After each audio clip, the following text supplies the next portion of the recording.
फिर भी उन्होंने मेरे ऊपर कृपा किया है। विभीषण जी से कह रहे कौन? हनुमान जी। कीनी कृपा असमय अदम सका सुन महु पर रघुवीर, और कीनी कृपा करे सुमिरी गुण भरे विलोचन नीर। राम को में आंसू आ गए।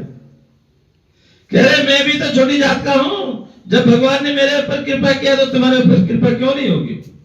अर्थात जो भगवान का भजन करता है निश्चित ही उसका कल्याण हो जाता है।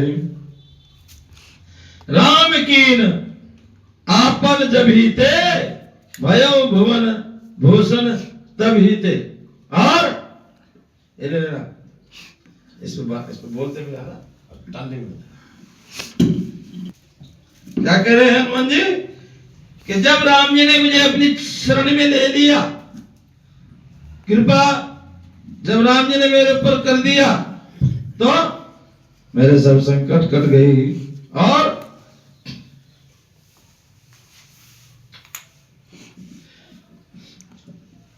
राम कीन आपन जब ही थे, जब से राम ने मुझे अपने शरण में लिया है, भयो भवन भूषण तभी थे, और तब से ही मेरे सब संकट कट गए।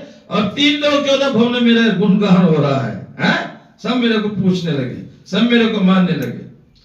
अशुभ होई जिनके सुमिरनते बानर रीच भिकारी, वेद विदित पावन किए थे सब महिमा नाथ तिहारी।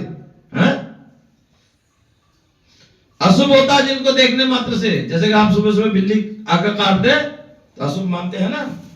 मैंने तो स्वयं ये परीक्षण किया, अनुभव किया है। एक बार बिल्ली ने आकर काट दिया, महाराज ऐसी लड़ाई हुई कि मैं वहां फिर 10-15 दिन तक तो गया ही नहीं है? कुछ ऐसे शगुन भी होते हैं। कागा बिसियर बाएं भला, कागा बिसियर बाएं भले, और गरुड़ दाहिने होए, गई संपत्ति बाढ़िए जो लोमड़ी दर्शन होए। ये भी गांव देहात के लोगों का, बुजुर्गों का, पूजनियों का ऐसा विचार है कि यदि सुबह सुबह गरुड़ के दर्शन हो जाए।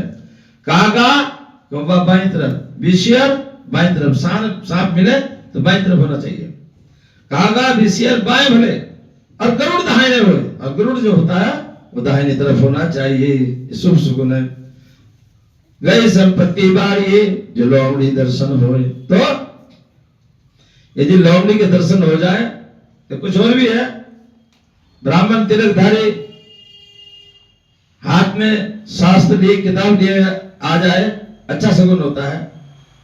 माता बहने जल का घड़ा लेकर के आगे आ जाए, सुबह सुबह जल भरती नजर आ जाए तो समझ लीजिए आपका कार्य निश्चित होगा।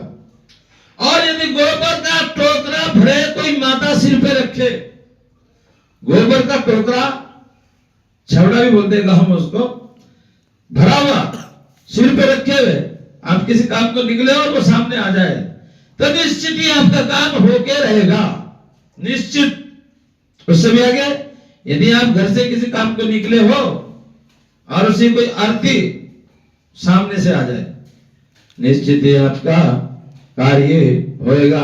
तो कुछ ऐसे सगुन है, मेरे स्वयं के भी अनुभव किए हुए हैं। तो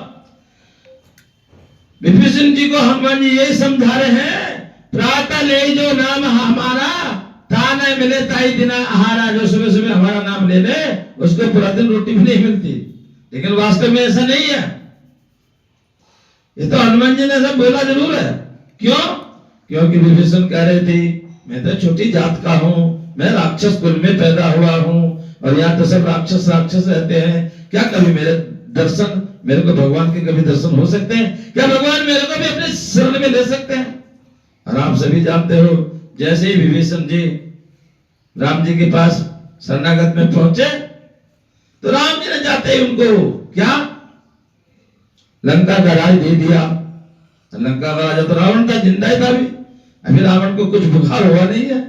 और राम जी ने रावण के जिंदे रहते ही विभीषण जी को लंका का राज्य दे दिया, समुद्र का जल मंगाया और कहने लगे आज से तुमको लंका का राज दे रहा हूं। उसी समय हनुमान सुग्रीव जितने थे वहां पे बोलने लगे, महाराज अभी रावण मरा नहीं है, आप जो है विभीषण को राज दे दिया लंका का। यदि कल को रावण भी हाथ जोड़ करके आपकी शरण में आ गया, कहने लगा जो हुआ गलती माफ करो, वही मेरे को आपकी शरण में आ गया, सीता जी को वापस कर दिया, तब क्या करोगे? भगवान श्री राम जी कहने लगे, मैं उसको अयोध्या का राज दे दूंगा। है? विभीषण को लंका का राज दे दिया तो दे दिया, अब तो विभीषण का है। यदि रावण आ गया तो मैं उसका लंका का राज दे दूंगा। अब कहने लगा यदि फिर भरत भी आ गया तो कहने लगा भाई मेरा राज भी तो था और मेरी शरण में आ गया आपकी, तब क्या करोगे? भगवान श्री राम जी ने कहा उसको वैकुंठ का राज्य दे दूंगा। है? उसको वैकुंठ का राज्य दे दोगे?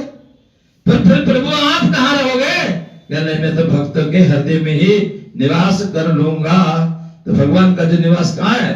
भक्तों के सभी के हृदय में है। इसलिए थोड़ी देर भगवान के नाम का जाप करो, इससे ही कल्याण होता है।